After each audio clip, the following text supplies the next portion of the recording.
In Hemi patient, due to brain damage, hand movement recovery is very difficult. There is an involuntary clenching or crawling of hand, fingers and wrist while performing elbow and shoulder movements due to spasticity. But there is a principle in neuroscience. The neurons that fire together wired together, and hence the muscles that fire together wired together. And exactly this is what we need to avoid it. We need to avoid firing and wiring of hand and wrist muscle while performing elbow and shoulder movement. But how it's possible? And for that, what is must and most important treatment approach we need to apply while treating Hemi patients for upper extremity? That is all about splint and bracing. So how it should be?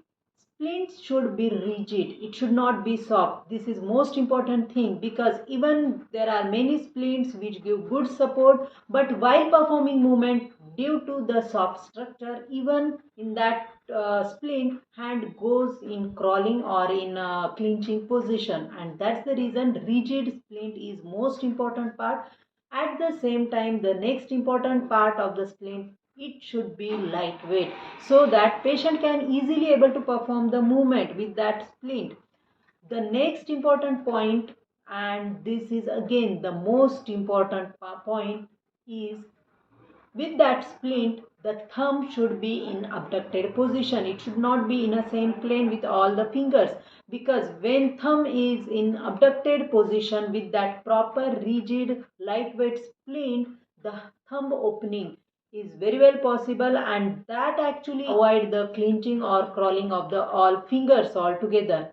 And that is what all these things we need to apply in our patient's journey of recovery, because in Hemi patient the recovery starts from proximal to distal, and that's the reason the recovery actually takes time when it comes to hand and wrist movement. And all important changes we need to apply at micro level to get a macro result in our patient's recovery journey.